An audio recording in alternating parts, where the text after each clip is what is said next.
Good morning, everybody. I want to thank you for coming today to our financing expert panel discussion. My name is Gina Young. I'm the director of the East Maui Water Authority.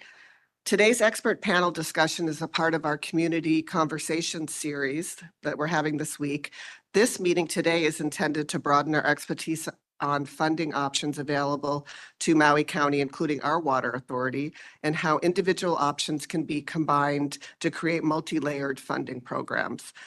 Before we get started, I'd like to just briefly share about our field trip yesterday and our meeting in KNI and the community input that we received on water resource management. More than any other community, KNI understands the importance of managing resources wisely and responsibly. Investing in the community and the system simultaneously can create co-partnerships that benefit the watershed, the people in those communities, and the people receiving the water. Those investments are exactly that, long-term financial investments to increase system efficiency and build local watershed community economic opportunities while also helping to ensure there's long-term water for residents and for goals like food security. Last night, we heard about specific projects that will need funding. That includes reservoirs to capture high-intensity episodic rain events and to act as sediment ponds,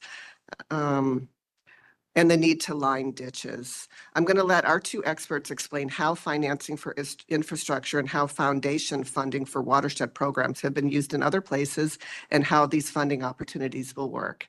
So we're going to start with Sam Smalls. Thank you so much for being here with us today. He is the treasurer and debt manager for the Metropolitan Water District of Southern California. So Sam, if you want to go ahead and introduce yourself, and then I have a couple questions to get us started. Hello, thank you, Gina, and it's a pleasure to be here. My name is Sam Smalls. I'm the Treasury and Debt Manager of the Metropolitan Water District, as Gina shared. My role at Metropolitan Water is to manage our capital market access, and that is both on the investment side and on the debt side. So I handle all of our investments of our $1.5 billion portfolio, and then also for the administration of our approximately $4 billion of debt outstanding. So let me also say that I really wish I were there with you in person. Unfortunately, we're in the market right now with two transactions, and I couldn't break away, but I'm really excited to participate in this event. And I have a personal connection to Maui, which is one of the other reasons why I certainly wanted to come back. I was married actually on Maui at McKenna Cove, and my wife said, "If you go, I'm definitely coming with you." That'll hopefully be another time soon. But again, thank you for the invitation. Okay, great. Thanks for sharing that. So I'll just go ahead and start. I don't know, how is the sound for the people that are online? Is it coming through clearly? If you want to give us a thumbs up or let us know. Or if it's not, you can put something in the chat. Okay, great. Oh, excellent. Thank you for that. Okay, so Sam, let me start off with the question. Can you help us understand why it's so important to upgrade water infrastructure to increase efficiency and longevity? And tell us a little bit about the risks of not doing that. Yes. Why upgrade infrastructure? It's a really great question. And actually, the way you phrased the question had two elements and answers in it, right? And both to improve system or maintain system efficiency is one of them, and to maintain system longevity is another. But I have 7 elements that I would like to speak to or include, and those elements as to why you would want to upgrade your infrastructure is directly tied to risks and the risks that you are managing by making those types of investments. So so we talked briefly about system efficiency, and that's basically speaking to the point that a system is only as good as its weakest link. So if there's certain elements in the system that's not maintained, the system is not going to work as optimally as it was designed to. So that's why it's important to make sure that all facets of your system are being maintained. The other point about longevity, which you referenced in your question, it's really about taking care of our assets, which helps to maintain the useful life of those assets. If you don't maintain those assets periodically, it's kind of like your warranty. It might go, it might become void, right? Any product that you might purchase. You want to make sure that the assets are protected, that you are making sure that they're maintained over time to make sure that they will last as long as they possibly could. Another element, the third element, is safety. Sometimes people don't think about what could be the collateral damage of not reinvesting in your assets. Things might break. There's one thing to think about what happens to the infrastructure itself. But if a pipe bursts and it floods a community, there could be the loss of life or loss of property damage. So I think making sure that you're aware of what some of those safety concerns for individuals and or the public is really important to think about. So that's a reason why you would do it, and it's also the risk that you're managing by doing so. Another element, the fourth, is what I call service reliability. The system is designed to provide reliable water for its constituencies. And to the extent that you maintain your assets, that is making sure that you are able to provide that service consistently and reliably. Fifth element is financial, which is really my wheelhouse. And it comes down to the adage, it's cheaper to maintain as you go than to have to fix or repair after damage is done. I think that concept applies here, and it's pretty intuitive, but definitely need to think about what the financial implications are. If one might think by not doing the work now or spending the money now that you're saving money, but that might be a short-sighted view and not necessarily a long-term view. The sixth element is really about compliance and legal sort of risks or issues. A water utility might have third-party agreements. It might have external funders that have compliance requirements for maintaining the assets, or maybe funding is contingent upon the delivery of water or something to that effect. So to the extent that you're not maintaining your assets and you're not able to provide that service, you could be violating some of those compliance and or legal requirements. And then there's litigation risk, to the point that I referenced earlier about safety. It's like, there could be either litigation as a result or an insurance claim, which could then have its own costs on premiums going forward. And then last but not least, there's reputational risk.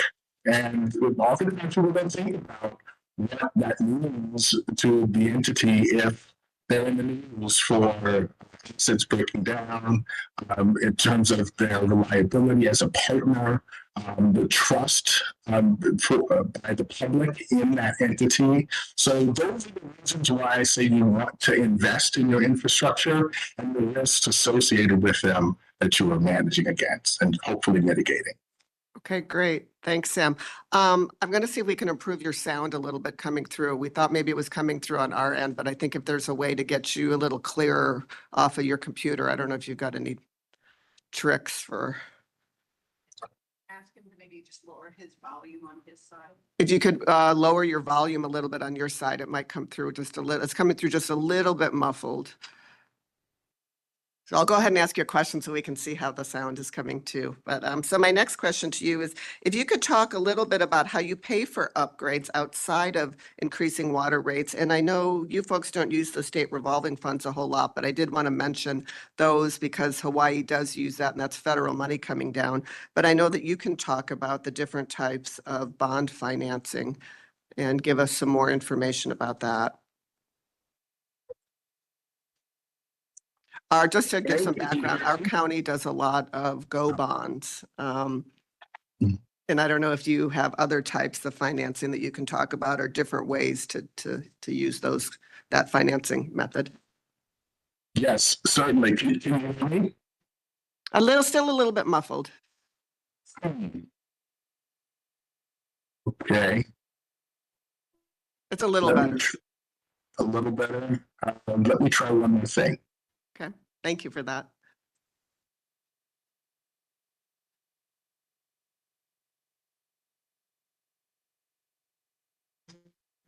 Okay, how about that?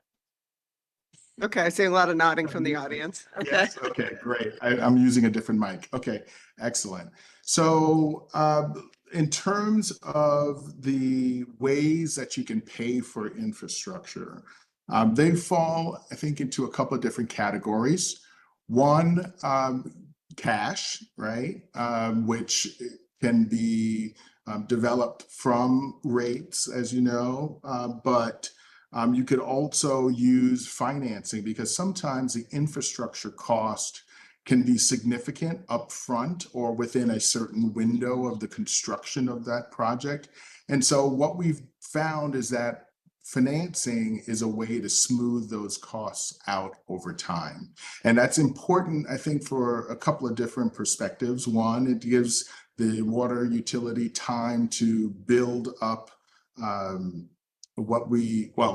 not build up, but to spread that cost out over generations.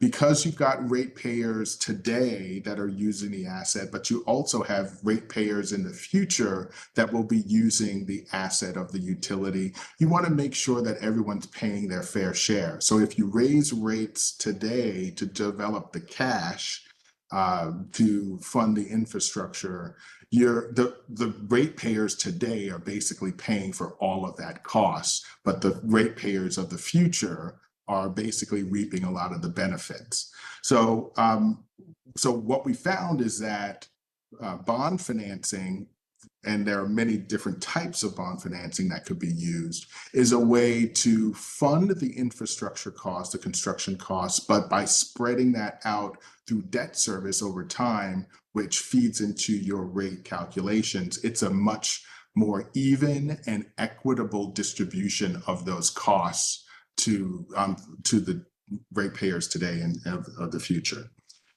So you mentioned GO bonds. I call them GO bonds, but people call them different things in different places. But they're general obligation bonds, and those are supported by property taxes. And interestingly, Metropolitan is coming close to 100 years old right now. And when we were created back in 1928, it was primarily to fund a canal from the Colorado River, which is along the California, Arizona, Nevada border, and bring that into Southern California. We didn't have water to sell, obviously, at that point, when just being newly created. So general obligation bonds was the method by which we financed that infrastructure development.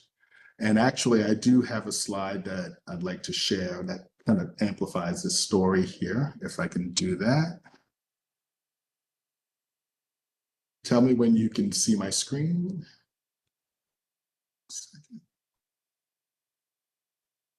Not yet. Corey, if maybe you could put the whole screen as.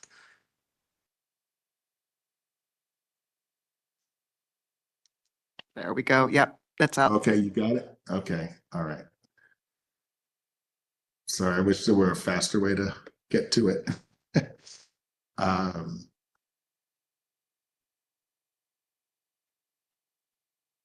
Sorry, hold on one second.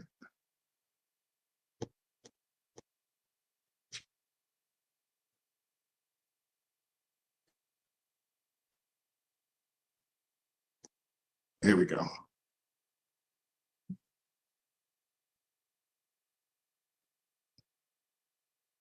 How's that?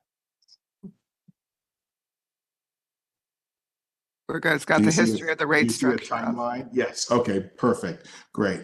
So yeah, so this is making the point that I was just sharing earlier, just in terms of how our rates have developed and evolved over time. So back in 1928, we weren't able to sell revenue bonds because we didn't have water to sell. So it was only until 1940 or so that we were able to do that. And then what we have seen over time is that as our general obligation bonds that initially funded the infrastructure projects have begun to pay off, and as we started to sell more water, various member agencies wanted to employ some limits on how much of our property tax could be used for infrastructure. They wanted to really shift to a beneficiary pays model, and so to issue revenue bonds, and limitations started to be imposed on our property taxes.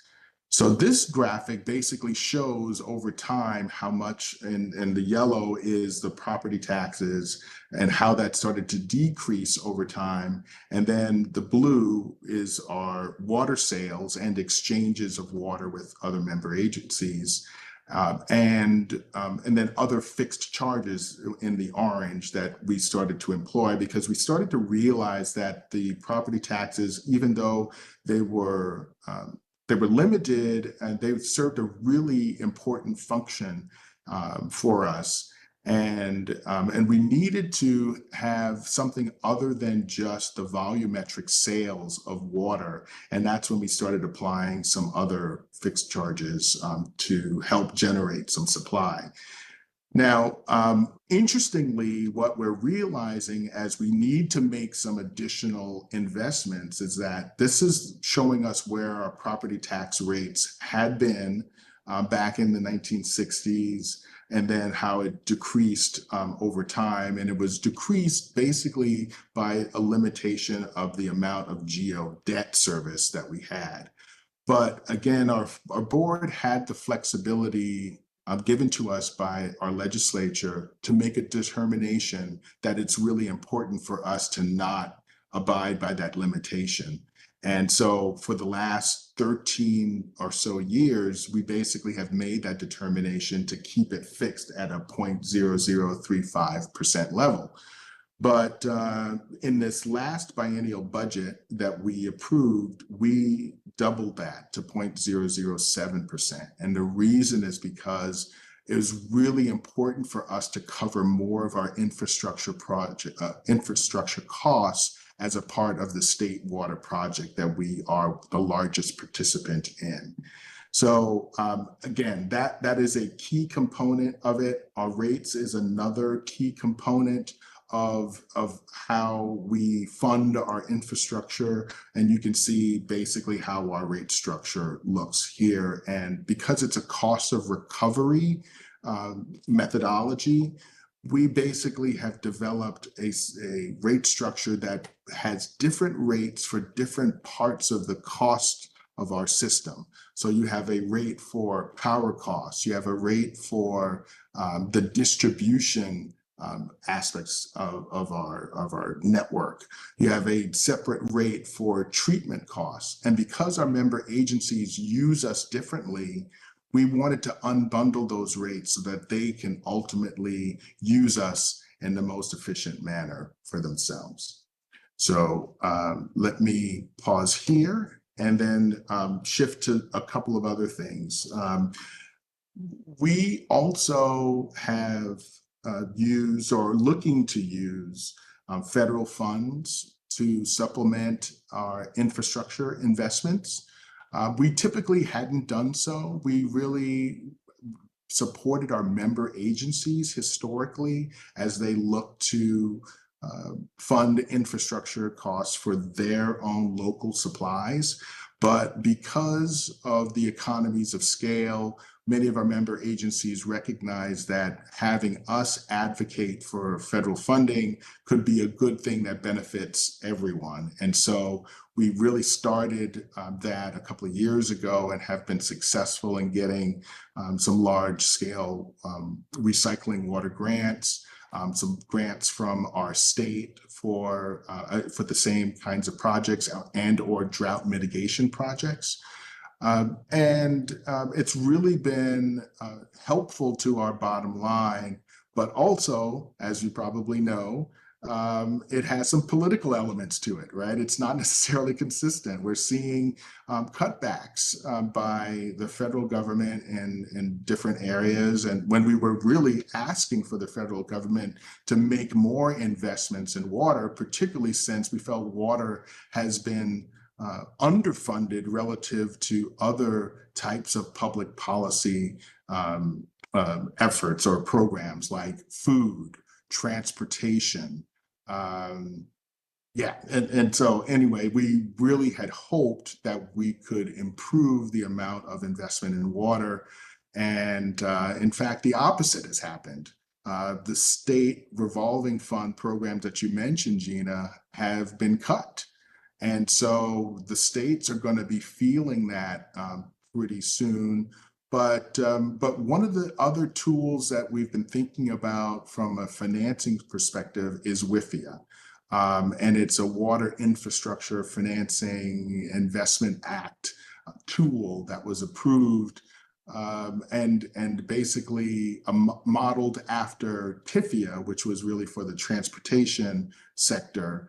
And it's the federal government providing flexible loans that can be used singularly for a project or as a part of a master agreement for multiple projects. And so we're looking at it potentially for several projects, some that are managed by us solely, some in conjunction with other partners. So I will pause there and actually make one other point. And we might get to this in another question, but we also are exploring other funding options with third parties like foundations and or other entities like that, family offices that could serve in a creative financing mechanism to support our efforts. I don't know if you want, I know you've just started working with foundations and other nonprofits like PFI. Is there anything else you want to add about how Maui County or other jurisdictions can tap those types of resources? Yeah, it's really new and at the cutting edge, and I'm so appreciative of PFI creating the forum for this. And we're trying to be creative. We're trying to leverage dollars in a smart way and trying to align interests. So what we had been focusing on in our conversations with PFI was how we can connect our conservation demand management programs with those kinds of foundation funding sources. Because we recognize that changing behaviors so that people may not need to use as much water, and that in turn could save them money as well. And so we have programs like turf replacements. So instead of watering your lawn, which we've analyzed and see that it's 80% of household usage is actually in external water usage. So it's not really for consumption, that to the extent that we can improve or lower the usage for turf, that could make a big difference in terms of making our precious resource last longer. So we were exploring opportunities to help expand those programs, particularly for those that have difficulty affording those kinds of investments for transition. So we're still working through that, as I'm sure know. The devil's in the details, and sometimes it's really difficult in matching private money with public money, and who the users are in terms of businesses, to make sure that we still can comply with tax exempt financing rules, which is a key component of how we finance a lot of our infrastructure. But any event, those are some of the things that we have been looking at, or the pathways forward for that. Okay, great. Thank you. And I think you bring up a really important point about using foundation money to create equity in a community too. And that'll be really important for our community. And it's a great segue to turn it over to Lourdes German, who is here helping us on Maui and brought us some experts, as well as going to share her own expertise. She's with the Public Finance Initiative, and I'm going to turn it over to her. Thank you for coming. No, let me start my video. And should I also unmute or just use the microphone? Okay, great. Sorry. Well, first of all, it's such a pleasure to join you here today. As Sam said, we've had the pleasure of working with him and so many other communities across America who, similar to Gina, have leaders who are focused on not just the way that finance can achieve funding that balances the balance sheet and creates this mic. Okay.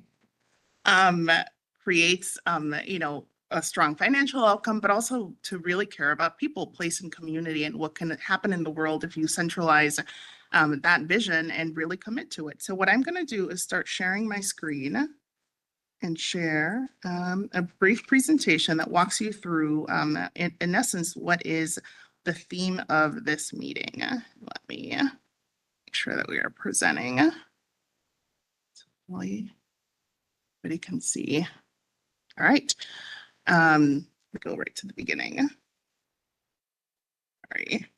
But one of the topics that has come up multiple times and really informed the title of this session is strategies and tools for funding public goods, as we'll talk about briefly, and Gina mentioned in her opening.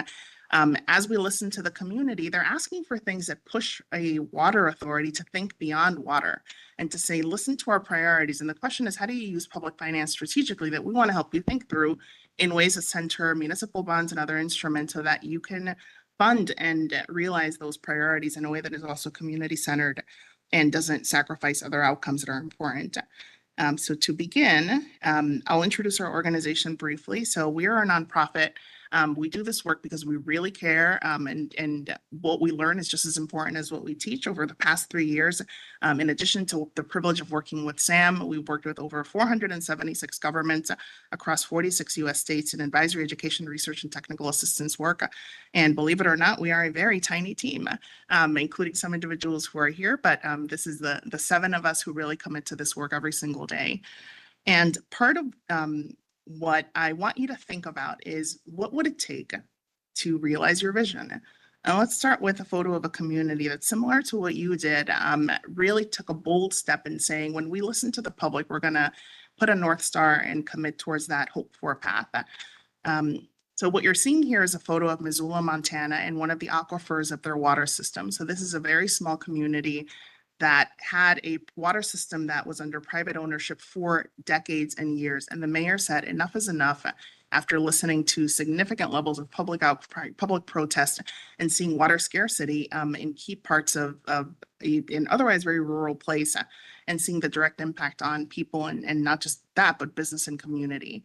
And what they did was, as a small city, took on a financial giant, the Carlyle Group, one of the largest private equity firms in the world, and really reclaimed their most precious resource. And this is an article that will be linked in the PowerPoint that you receive. It walks through what did they do. But the one lesson that I would underscore, and we can talk more if you have questions, is they looked at the full suite of arrows in their quiver.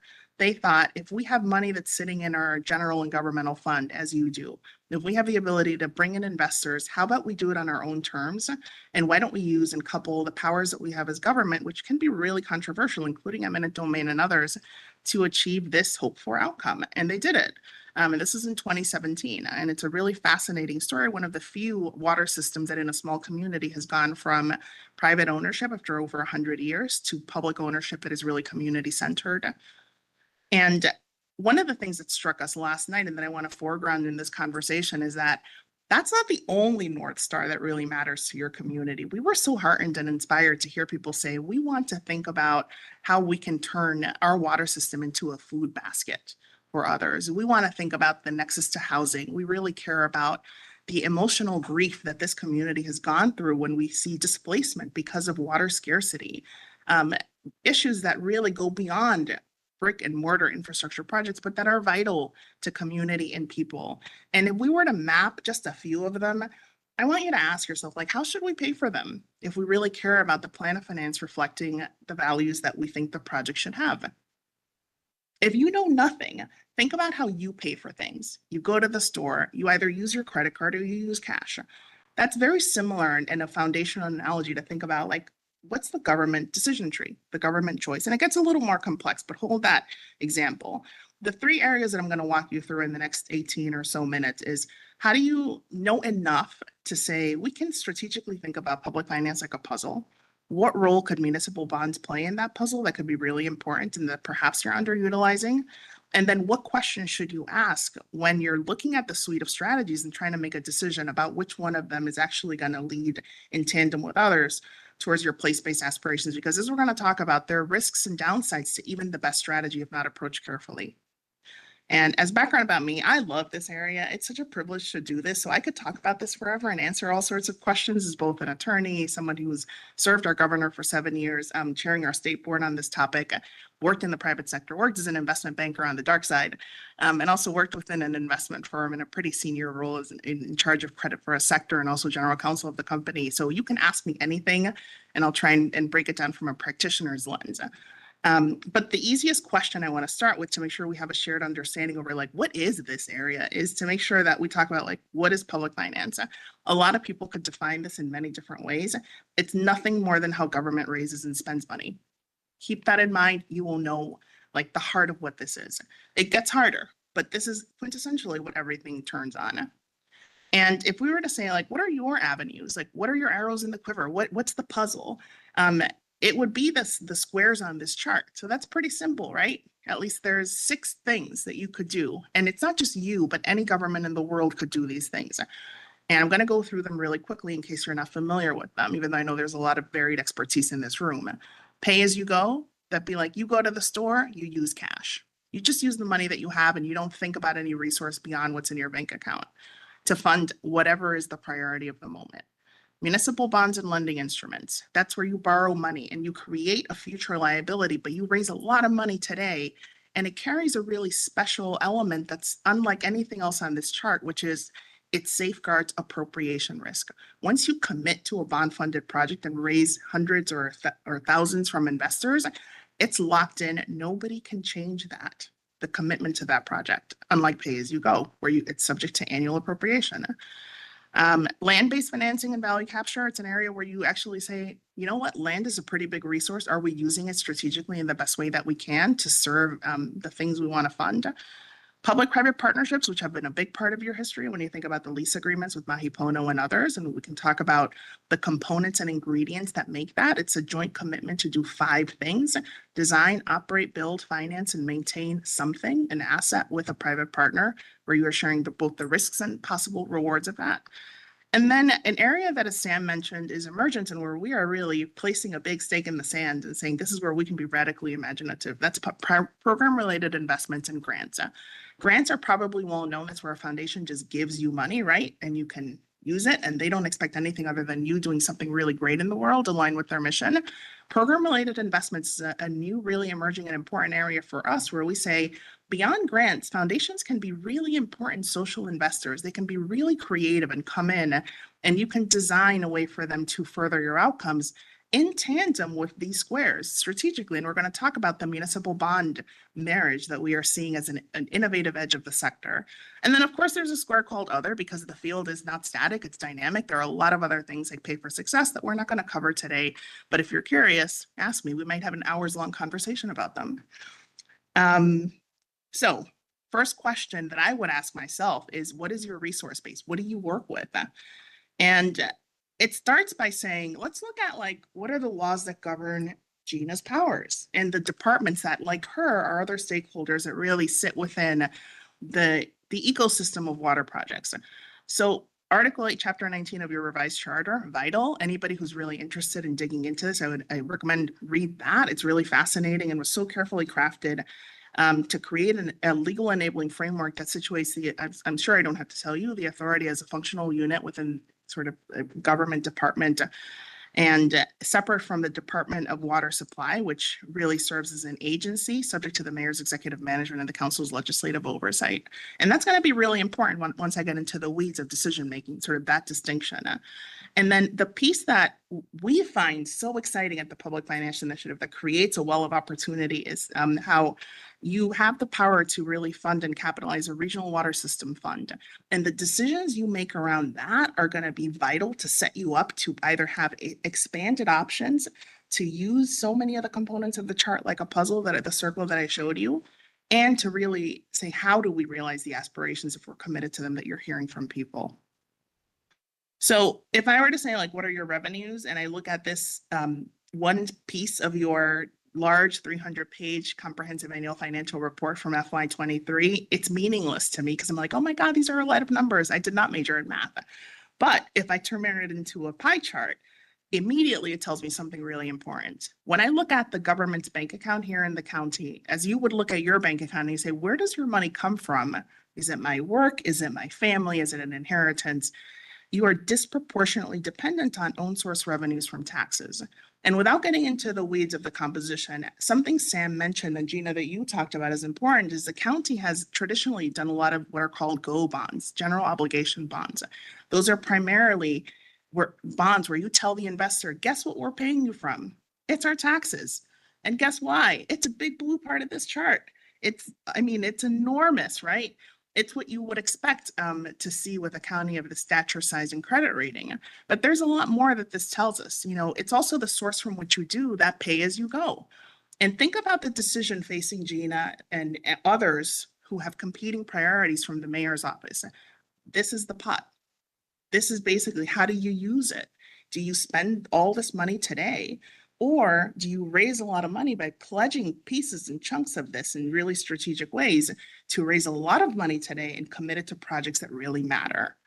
And if that sounds difficult, we're going to break that down a little bit more. But the key questions that you would want to do when you capitalize this regional water system fund is it's going to create almost like a separate little bank account from within the governmental fund, separate from the general fund. It's as if you had a savings account that's earmarked for something really important. In this case, Gina's going to shape the future vision of that. And that's vital because not many communities get to create that kind of enterprise fund vehicle, which is the way it exists in the field, from a place of kind of like this initial moment in time. It's a really actually special public finance opportunity. And the questions that I would ask if I was curious and Gina was listening would be, what do you want that to do? Do you want that to become a source for just operations and maintenance of the water system and all these ancillary purposes in the charter?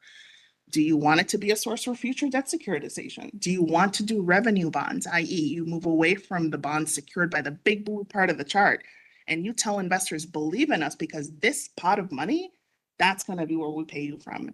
And we're going to talk about the credit implications of that and how you could safeguard around that.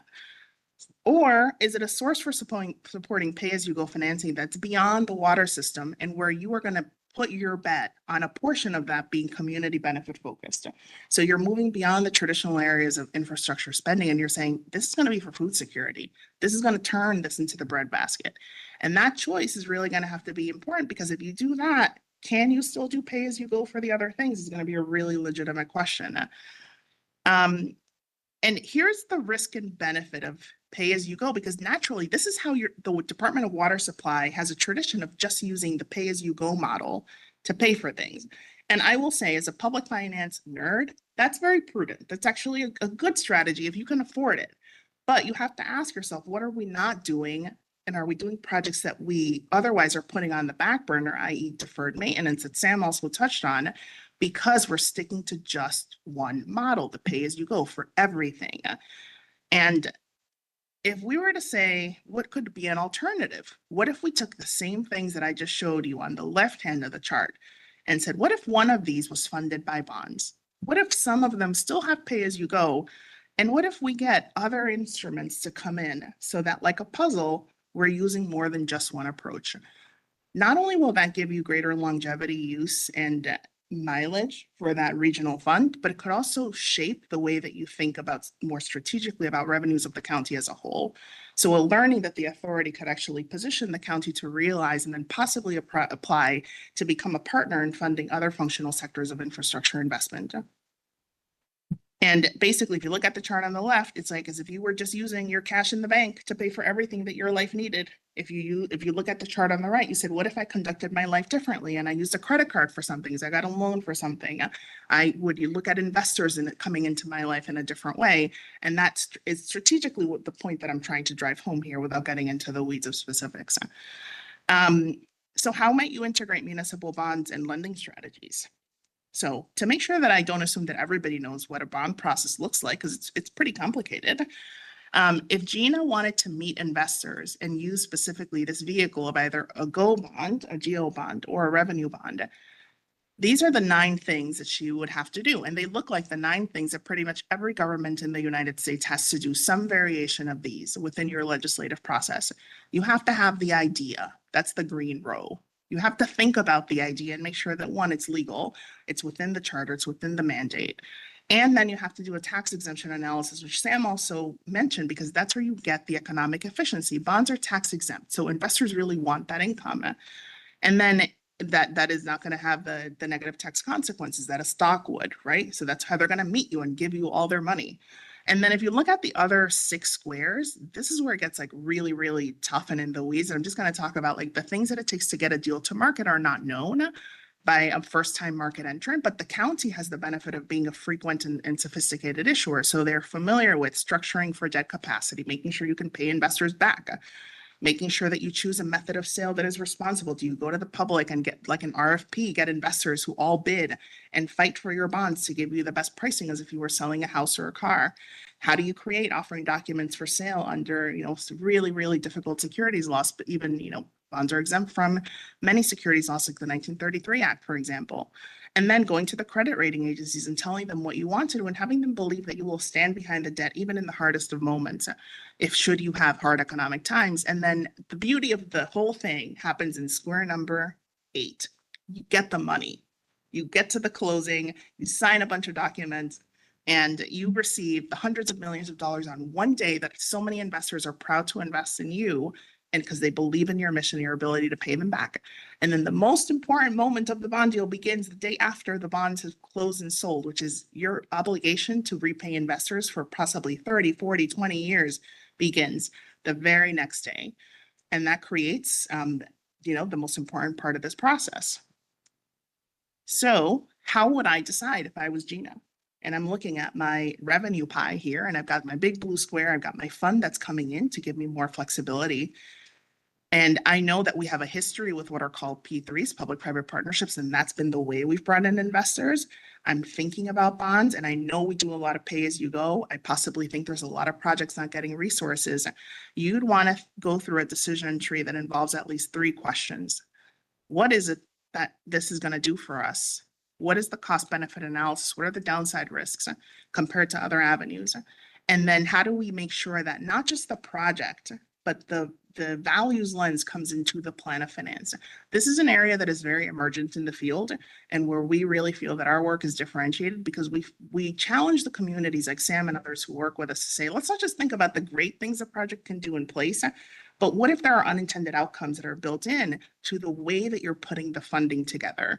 And this gets at, I won't go through all 3 mechanisms because I know that I'm bringing to the end of my presentation, but municipal bonds, particularly if you are committed to equity and particularly thinking about Indigenous rights and how you think about people and the obligation to repay and how it will impact them, you can really structure this security to have intergenerational equity outcomes. It's one of the only squares on that circle that lets you do that and achieve that.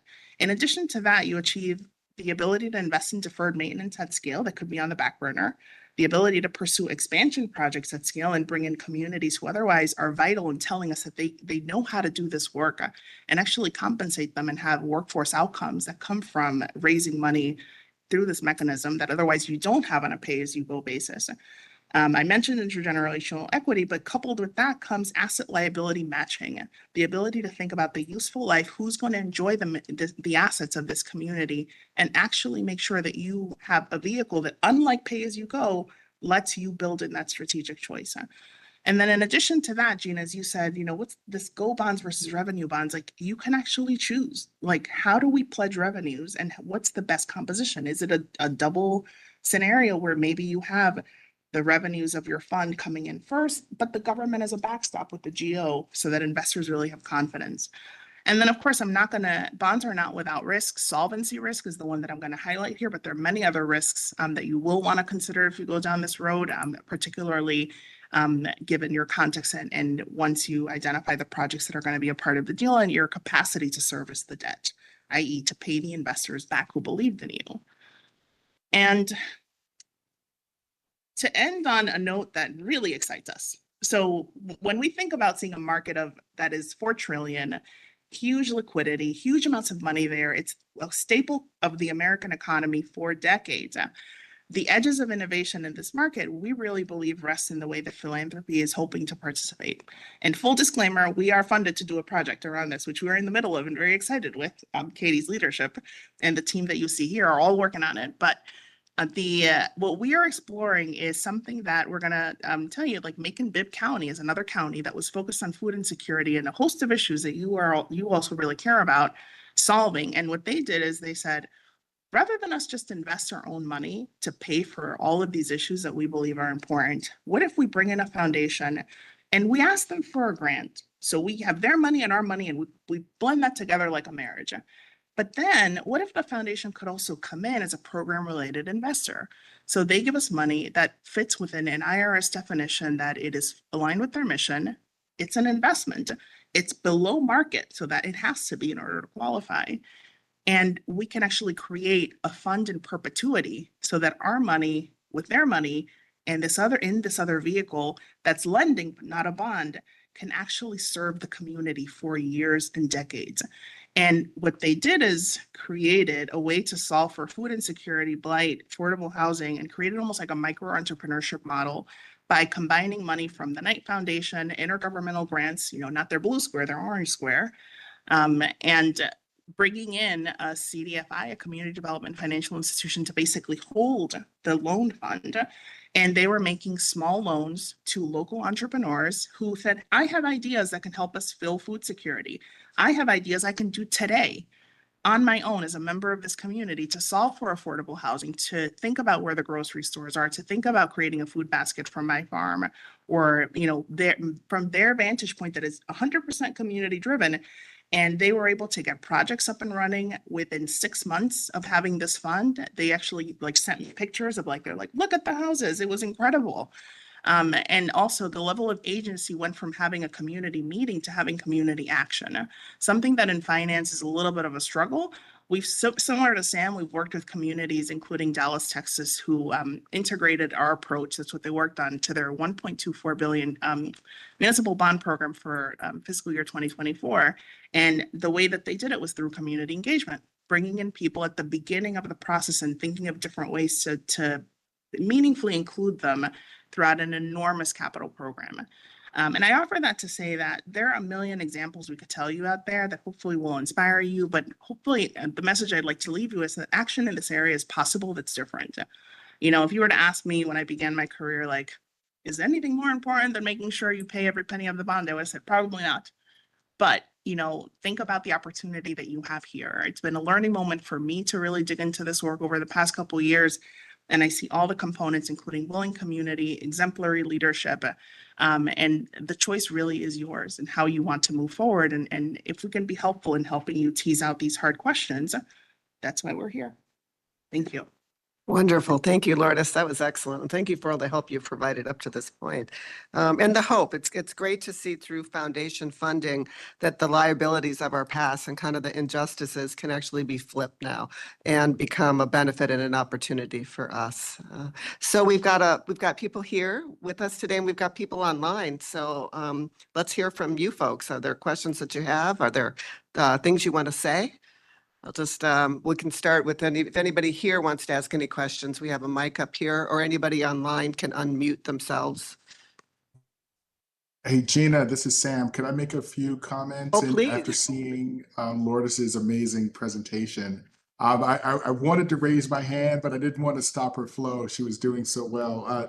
But I did want to add just a little context in terms of how some of the points that Lourdes was making applies to us and how we do it, which could be helpful to you as you think about policies or your approach in general.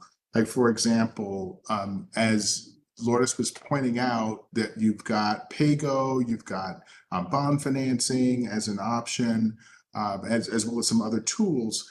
We have employed a general policy of a target for the amount of PAYGO that we want to spend going forward, and that is important for financial sustainability.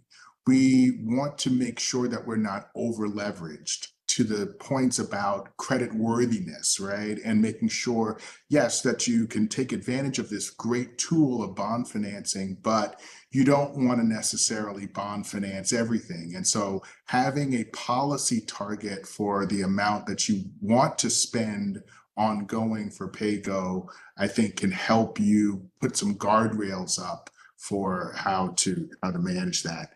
And then to the question also raised about, well, what should you bond finance?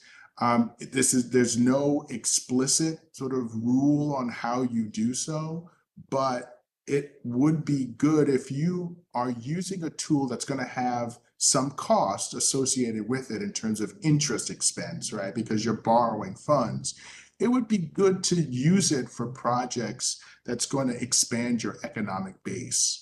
So things that you think is going to enhance your revenues in the future I think would be a solid investment for this type of tool. So just wanted to add a couple of those things.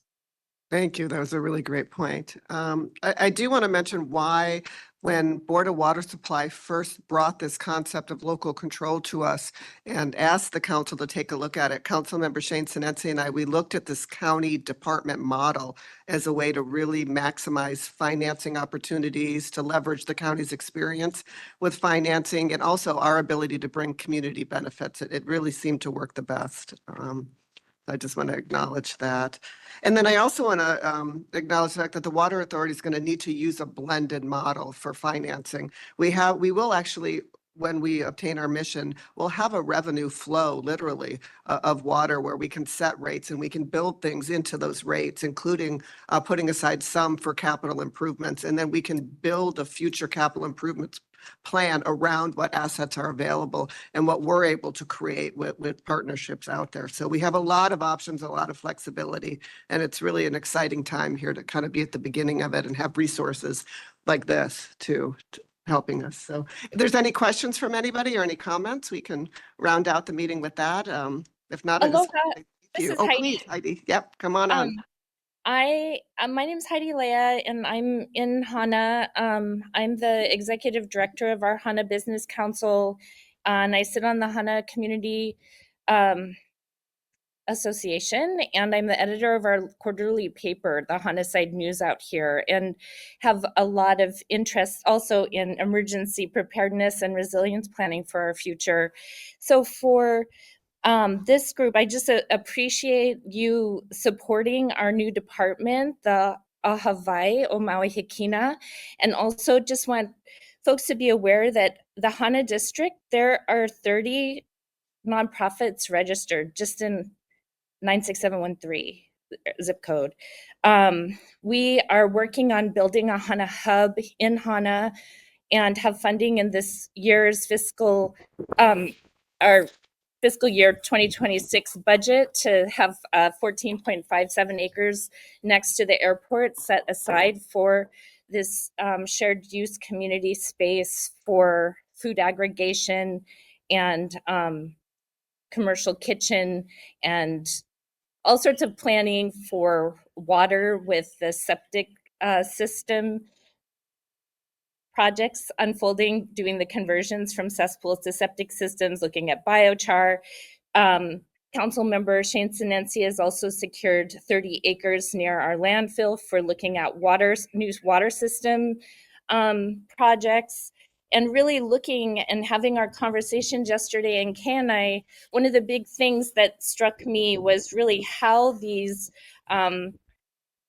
the water diversion channels affected the water that flows south, like to Hana town and some of the areas that are not necessarily the jurisdiction of the Hawaii o Maui Hikina. And so I just wanted to note these things for the record in this meeting today.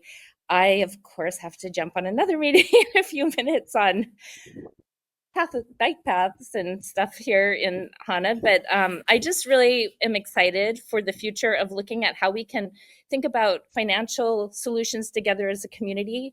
There is a 400 and some odd acre, I should have this information, but it's for the Wakiu Community Development. It's for the Wakiu Hawaiian Homelands area, really close to the Hana Airport as well here in Wakiu. And we want to work collaboratively with the nonprofit, the Wakiu Community Development Center, and look at some of this modeling for putting financial solutions together for the district and for, to support Maui as a whole. So thank you for sharing with us the solutions that have been effective in other places. And it's interesting, like pulling up the CDFI fund site and learning about some of these things. So thanks for bringing your tools to our knowledge arena. Mahalo. Thanks, Heidi, and thanks for all you do out there. I want to say, working for Shane Sinensi, the council member that represents East Maui and Hana, I really saw what a powerhouse community Hana is for leveraging nonprofits and foundation as their partners. It was a great environment to really see how you can raise community benefit. Anybody else want to share some comments or have some questions? All right, well, I'm gonna. Gina, I had one graphic that I did want to share that may Please. be helpful. This is real time for us, but I mentioned the different elements of asset management, right, and the risk management that you would want to take into consideration.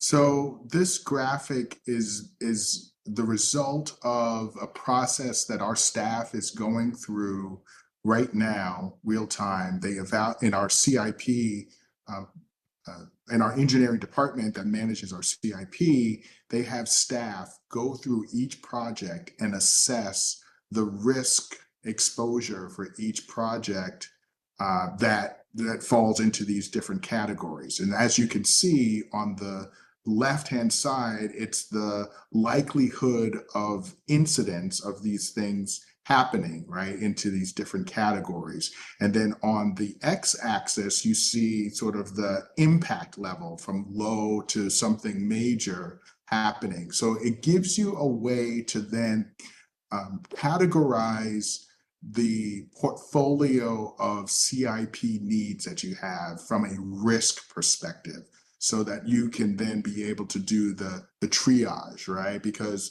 if only we had unlimited funds, right? But the reality is that you probably have some limitations on funds, and you want to use it for the high risk elements in the portfolio as you and obviously work through that list as you go. But just wanted to share that I think it's been a powerful tool to communicate to our board on sort of the need for it, and for asset management and working through our deferred maintenance list, and helping them to prioritize that appropriately. Great, thank you. That's very useful. I just want to say here in Hawaii, we're kind of on the forefront of climate risk. And you'd actually have to put an overlay of climate risk right on top of that. I don't think it fits into any special category. Okay, anybody else? Anybody Yeah. else out there? Dick Mayer, can you hear me? Yes, yeah, thank you. So, I visualize the water authority as being a kind of wholesaler of water, not a retailer of water. And I think it's very critical when we talk about getting revenues that we realize that there are probably going to be a very limited number of customers of the water authority, but they're big. The county of Maui itself, Mahi Pono, Hawaiian Homelands are the three big elephants in the room in terms of buying the water. And the question is, at what rates can we charge the water authority? Can the water authority charge each of these customers? Do they have to be the same? Who sets the rates? And how are they determined? These will be difficult questions.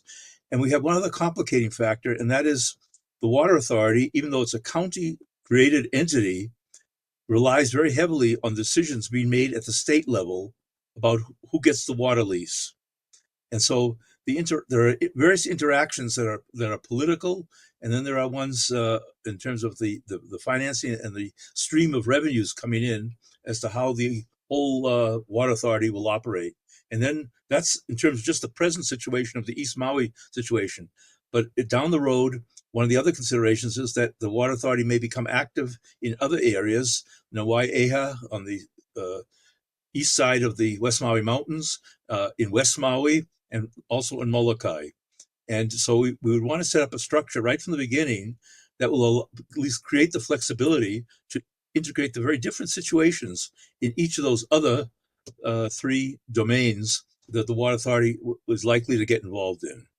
I just want to frame the picture, because I think it's important to realize how we may be different than communities on the mainland, where you may be talking about a water entity that's both the wholesaler gathering the water and then distributing it right out to the final customers. That is not what the water authority will be doing. Great. Thank you, Dick. I appreciate that. And I appreciated all your help as we were creating the model, and even more recently with you taking a look at how our financial model needs to be set up. We are looking at rate structures, and the state keeps me pretty busy too, kind of working through all that political side of it. So thank you for that. And I do, for those of you that are listening, the charter amendment that passed was for community water authorities, which really can be for specific areas. It originally went to council as one department, and council saw how much work it would take to set up individual areas and made them each separate. And there is the ability to set up a board before you actually set up the department. And that just takes, you don't need a charter amendment for that. That just takes some legislation through the county council, and it gives the community a voice. So I know Lahaina has been talking about it over there, just so that they have a more formal role in the discussions. They're really on the forefront of climate change and water scarcity and other larger policies, economic policies that are affecting them. Yeah, Lord, yeah. Please.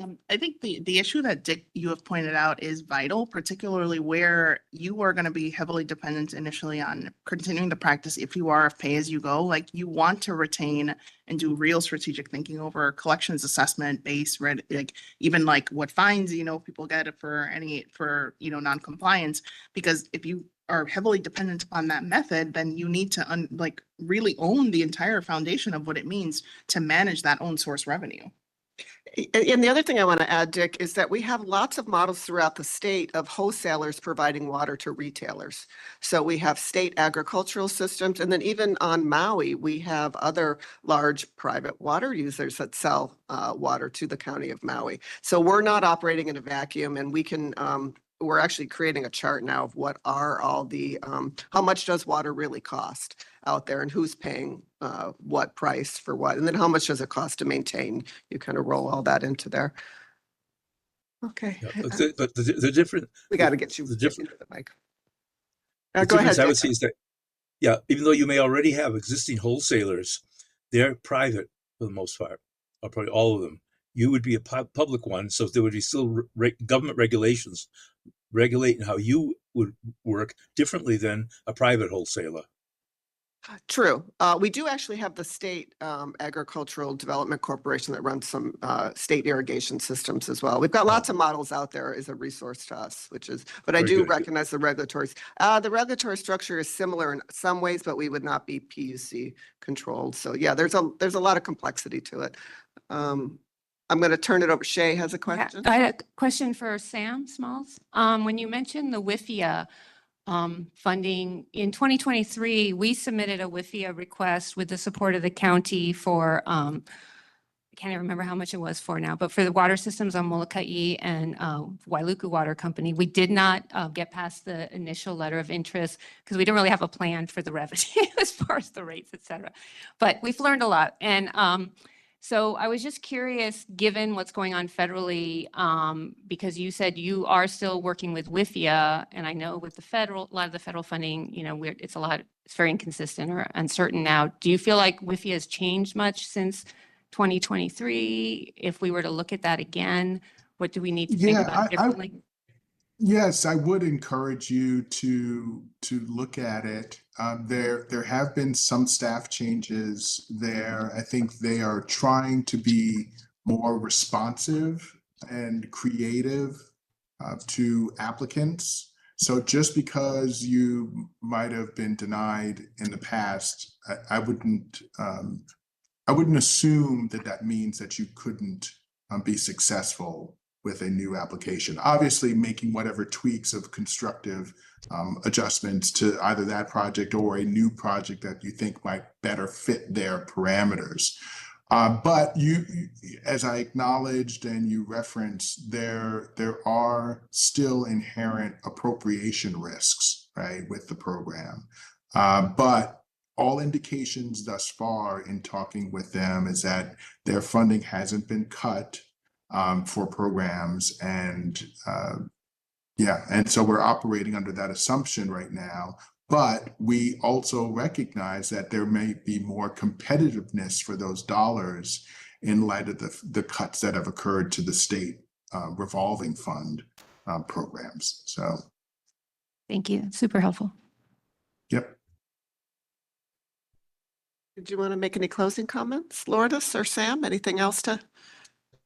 No, I mean, first, just thank you for this invitation. It's a real privilege to be here and just to support you and the community and learn in any way that we can and also contribute.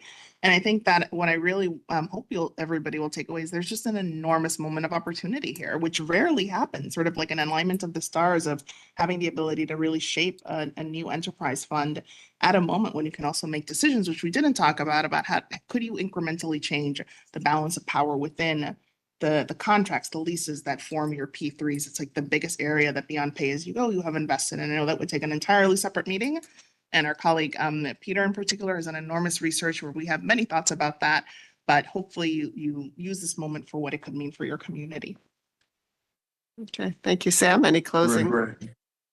Just thank you as well. I think we scratched the surface, but hopefully gave some helpful insights to what is possible out there. And just wanted to also say that I'm here and available if you have any follow-up questions or just want to troubleshoot or think through things as you go through your process. I'd be happy to assist in any way I can.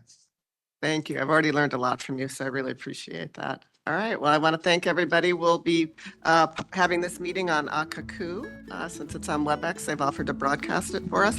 And then we'll also put some copies on our website, and then wikiwy.org will also house some information. So I'm going to close it up. Thank you, everybody.